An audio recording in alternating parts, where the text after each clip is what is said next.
नमस्कार दोस्तों, कौटिल्य बलरामपुर के डेली न्यूज़ एनालिसिस में आपका स्वागत है। आइए देखते हैं 9 सितंबर की पहली न्यूज़ क्या है।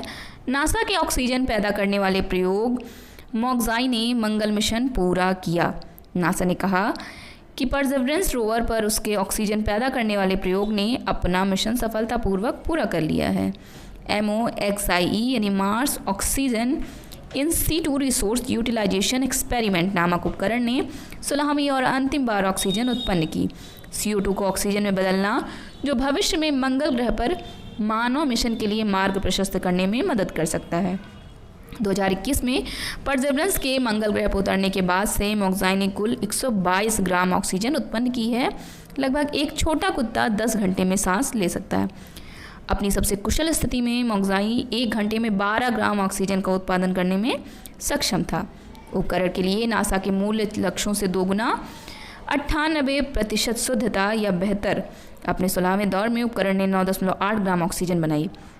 मॉक्साई ने अपनी सभी तकनीकी आवश्यकताओं को सफलतापूर्वक पूरा किया और पूरे मंगल वर्ष के दौरान विभिन्न परिस्थितियों में इसका संचालन किया गया, जिससे उपकरण के डेवलपर्स को प्रौद्योगिकी के बारे में बहुत कुछ सीखने को मिला। क्वेश्चन क्या बनेगा? हाल ही में नासा के किस ऑक्सीजन उत्पन्न करने वाले उपकरण ने मंगल मिशन पूरा किया है? तो मॉक्साई MOXIE। अगली न्यूज़ कौन सी है? आसियान भारत खाद्य सुरक्षा, पोषण, खाद्य व्यापार, आपूर्ति श्रृंखला और बाजरा की खेती में सहयोग बढ़ाने के लिए ठोस प्रयास करने पर सहमत हुए। दक्षिण पूर्व एशियाई देशों का संगठन यानी आसियान और भारत खाद्य सुरक्षा, पोषण, खाद्य व्यापार, आपूर्ति श्रृंखला, बाजरा की खेती और जलवायु अनुकूल प्रौद्योगिकियों के वित्त पोषण में सहयोग बढ़ाने के लिए ठोस प्रयास करने पर सहमत हुए हैं। संकटों के जवाब में खाद्य सुरक्षा और पोषण को मजबूत करने पर आसियान भारत संयुक्त नेताओं के बयान में इस पर सहमति व्यक्त की गई। 20वां आसियान भारत शिखर सम्मेलन 7 सितंबर 2023 को कहाँ पे? इंडोनेशिया के जकार्ता में आयोजित किया गया था। आसियान और भारत के सदस्य देशों ने खाद्य सुरक्षा और पोषण बढ़ाने के लिए नीति ढांचे पर जानकारी का आदान प्रदान करने की प्रतिबद्धता व्यक्त की है। प्रश्न क्या बनेगा? 10 सदस्य देशों का कौन सा आर्थिक संघ और भारत खाद्य सुरक्षा, पोषण, खाद्य व्यापार, आपूर्ति श्रृंखला, बाजरा की खेती में सहयोग बढ़ाने के लिए ठोस प्रयास करने पर सहमत हुए हैं? तो आसियान। अगली न्यूज़ कौन सी है? नई दिल्ली में गति शक्ति विश्वविद्यालय वडोदरा और एयरबस के बीच समझौता ज्ञापन पर हस्ताक्षर किए गए। भारतीय रेलवे के गति शक्ति विश्वविद्यालय वडोदरा और एयरबस ने भारतीय विमानन क्षेत्र को महत्वपूर्ण रूप से मजबूत करने के लिए एक समझौता ज्ञापन पर हस्ताक्षर किए हैं। MOU के अनुसार एसबस्ट और GSV नियमित छात्रों और कामकाजी पेशेवरों के लिए सेक्टर प्रासंगिक कौशल पाठ्यक्रमों और कार्यक्रमों के सह विकास और सह वितरण, संकाय के लिए संयुक्त अनुसंधान और उद्योग के अनुभव, छात्रों के लिए इंटर्नशिप और प्लेसमेंट और छात्रवृत्ति कार्यक्रमों को सक्षम करेंगे। एयरबस वाणिज्यिक विमान का दुनिया का सबसे बड़ा निर्माता और हेलीकॉप्टर, रक्षा और अंतरिक्ष उपकरण का अग्रणी निर्माता है। प्रश्न क्या बनेगा? भारतीय रेलवे के गति शक्ति विश्वविद्यालय वडोदरा और किस कंपनी ने भारतीय विमानन क्षेत्र को महत्वपूर्ण रूप से मजबूत करने के लिए एक समझौता ज्ञापन पर हस्ताक्षर किए हैं? एयरबस ने। अगली न्यूज़ कौन सी है? सरकार ने लगभग 9400 करोड़ रुपए के प्रारंभिक परिव्यय के साथ बैटरी ऊर्जा भंडारण प्रणालियों के विकास के लिए व्यवहार्यता अंतर वित्त पोषण योजना को मंजूरी दी। सरकार ने बैटरी एनर्जी स्टोरेज सिस्टम के विकास के लिए VGF योजना को मंजूरी दी है। इस योजना में 2030-31 तक 4000 मेगावाट घंटे की BESS परियोजना के विकास की परिकल्पना की गई है, जिसमें बजटीय सहायता के रूप में पूंजीगत लागत का 40% तक वित्तीय सहायता शामिल है। इसका प्रारंभिक परिव्यय लगभग 9400 करोड़ रुपए है, जिसमें 3760 करोड़ रुपए का बजटीय समर्थन शामिल है।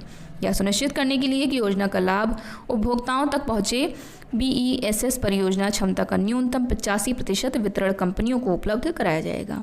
यह न केवल बिजली ग्रिड में नवीकरणीय ऊर्जा के एकीकरण को बढ़ाएगा, बल्कि ट्रांसमिशन नेटवर्क के उपयोग को अनुकूलित करते हुए बर्बादी को भी कम करेगा। प्रश्न क्या बनेगा? सरकार ने लगभग कितने रुपए के प्रारंभिक परिव्यय के साथ बैटरी ऊर्जा भंडारण प्रणालियों के विकास के लिए व्यवहार्यता अंतर वित्त पोषण योजना को मंजूरी दी है, तो 9,400 करोड़ रुपए। अगली न्यूज़ है, आईएएफ और drone federation of India UP के हिंडन गाजियाबाद में आईएएफ एयरबेस पर भारत ड्रोन शक्ति 2023 की सह मेजबानी करेंगे। भारतीय वायुसेना और ड्रोन फेडरेशन ऑफ इंडिया इस महीने की 25 तारीख से उत्तर प्रदेश के हिंडन गाजियाबाद में भारतीय वायुसेना के एयरबेस पर भारत ड्रोन शक्ति 2023 की सह मेजबानी करेंगे। भारत में ड्रोन के उपयोग में वृद्धि देखी जा रही है, सैन्य और नागरिक दोनों क्षेत्रों में। इसमें सर्वेक्षण ड्रोन, कृषि ड्रोन, अग्निशमन ड्रोन और सामरिक निगरानी ड्रोन का प्रदर्शन किया जाएगा और 75 से अधिक ड्रोन स्टार्टअप और कॉर्पोरेट्स की भागीदारी देखी जाएगी। प्रश्न क्या बनेगा, भारतीय वायुसेना और dash dash dash Bharat drone शक्ति 2023 की सह मेजबानी करेंगे, यानी कौन, भारतीय वायुसेना के साथ ड्रोन फेडरेशन ऑफ इंडिया।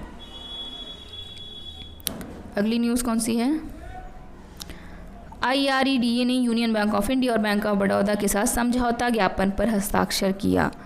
भारतीय नवीकरणीय ऊर्जा विकास एजेंसी ने नवीकरणीय ऊर्जा परियोजना के सहवित्त पोषण के लिए यूनियन बैंक ऑफ इंडिया और बैंक ऑफ बड़ौदा के साथ एक समझौता ज्ञापन पर हस्ताक्षर किए हैं। इस सहयोग का उद्देश्य विशेष रूप से टियर 2 और टियर 3 शहरों और ग्रामीण क्षेत्रों में हमारी पहुंच का विस्तार करना है, जिससे हम मौजूदा और नए ग्राहकों को अद्वितीय और अभिनव वित्तीय सहायता प्रदान कर सकें। IREDA ने हाल ही में RE परियोजनाओं के सह वित्त पोषण के लिए इंडिया इंफ्रास्ट्रक्चर फाइनेंस कंपनी के साथ समझौता ज्ञापन पर हस्ताक्षर किए हैं। क्वेश्चन, IREDA ने नवीकरणीय ऊर्जा परियोजनाओं के सह वित्त पोषण के लिए किन दो बैंकों के साथ एक समझौता ज्ञापन पर हस्ताक्षर किए हैं, यूनियन बैंक ऑफ इंडिया और बैंक ऑफ बड़ौदा। अगली न्यूज़ कौन सी है, G20 शिखर सम्मेलन स्थल पर विश्व की सबसे ऊंची नटराज प्रतिमा स्थापित की गई।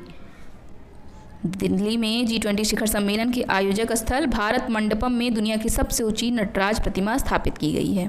20 टन वजनी 28 फुट ऊंची प्रतिमा को तमिलनाडु के तंजावुर जिले के स्वामी मलाई में मूर्तिकार राधा कृष्णन स्थापति और उनकी टीम ने 7 महीने के रिकॉर्ड समय बनाया।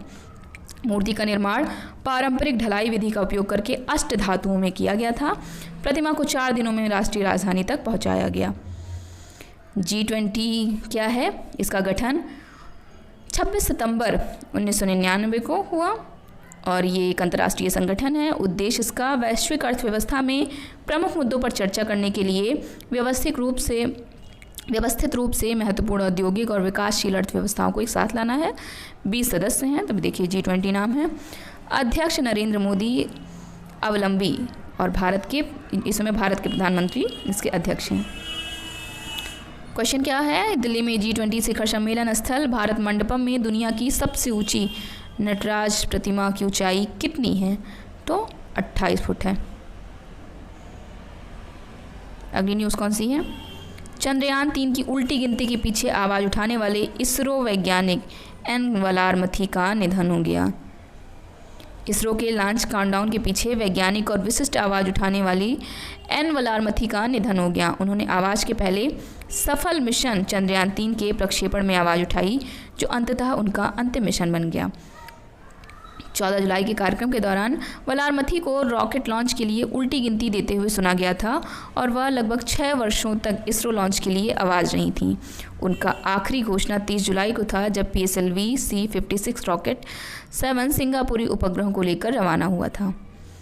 अगस्त में भारत ने चंद्रमा के दक्षिणी ध्रुव पर उतरने वाला पहला देश बनकर एक ऐतिहासिक उपलब्धि हासिल की, जब चंद्रयान 3 सफलतापूर्वक चंद्रमा की सतह पर उतरा। इस उपलब्धि ने भारत को संयुक्त राज्य अमेरिका, चीन और रूस के बाद चंद्रमा की सतह पर सफलतापूर्वक उतरने वाले कुछ देशों में से एक के रूप में एक विशिष्ट समूह में डाल दिया।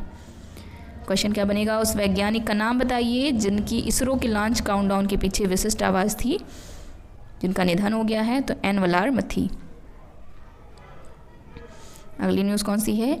SBI ने निर्बाध लेन देन के लिए CBDC और UPI की अंतर संचालनीयता की घोषणा की। Central bank digital currency pilot project के तहत कई भारतीय बैंकों ने डिजिटल रुपया एप्लीकेशन पर यूनिफाइड पेमेंट इंटरफेस इंटरऑपरेबिलिटी सुविधा शुरू करने की घोषणा की है। डिजिटल रुपी ऐप उपयोगकर्ता किराने के सामान और दैनिक खर्चों का भुगतान करने के लिए किसी भी QR कोड को स्कैन कर सकते हैं। SBI, Kotak Mahindra bank, yes bank, axis bank, HDFC bank, Canara bank सहित अन्य बैंक UPI इंटरऑपरेबिलिटी के समावेश के साथ लाइव हैं। ई-रूपी बाय SBI एप्लीकेशन के माध्यम से सुलभ यह सुविधा SBI CBDC उपयोगकर्ताओं को लेन देन के लिए किसी भी व्यापारी UPI QR कोड को स्कैन करने के लिए सशक्त बनाएगी। RBI का CBDC। RBI ने 2022 में CBDC पायलट प्रोग्राम लॉन्च किया। भारतीय CBDC जो RBI द्वारा समर्थित है उसको डिजिटल रुपया के रूप में भी जाना जाता है। यह मुद्रा के एक प्रतीकात्मक डिजिटल संस्करण का प्रतिनिधित्व करता है, यानी भारतीय रुपया जो RBI द्वारा जारी और विनियमित किया जाता है। क्वेश्चन क्या बनेगा? कौन सा एप्लीकेशन SBI CBDC उपयोगकर्ता को लेन देन के लिए किसी भी व्यापारी UPI QR कोड को स्कैन करने के लिए सशक्त करेगा? तो ई-रूपी बाई SBI। अगली न्यूज़ कौन सी है? सेलम साबूदाना को GI टैग मिला। सेलम स्टार्च और साबूदाना manufacturer service industrial cooperative society limited, जिसे लोकप्रिय रूप से सागोसर्व कहा जाता है, को हाल ही में सलेम साबूदाना के लिए भौगोलिक संकेत टैग या GI टैग प्राप्त हुआ है। कच्चे टैपियोका से प्राप्त साबूदाना छोटे कठोर ग्लोबल्स या मोती के रूप में होता है और मोती सफ़ेद रंग का होता है। टैपियोका एक प्रमुख बागवानी फसल है जिसकी खेती तमिलनाडु में लगभग 3 लाख हेक्टेयर में की जाती है, जिससे 60 लाख टन फसल का उत्पादन होता है। साबूदाना का उत्पादन सबसे पहले सेलम जिले में किया गया था, जो देश में कुटीर पैमाने पर साबूदाना उत्पादन का मुख्य केंद्र है। साबूदाना का निर्माण टैपियोका जड़ों से कुचले गए गीले स्टार्च पाउडर से किया जाता है। गीले स्टार्च पाउडर का उपयोग साबूदाना के उत्पादन के लिए किया जाता है और सूखे पाउडर का उपयोग औद्योगिक उद्देश्यों के लिए कच्चे माल के रूप में किया जाता है। प्रश्न क्या बनेगा? तमिलनाडु राज्य के किस जिले को साबूदाना उत्पादन के लिए भौगोलिक संकेत टैग या GI टैग प्राप्त हुआ है? तो सेलम। आज के वीडियो में बस इतना ही। कल की वीडियो में हम लोग और न्यूज़ का एनालिसिस करेंगे। ऐसे कंटेंट के लिए बने रहे हमारे साथ। Thank you so much.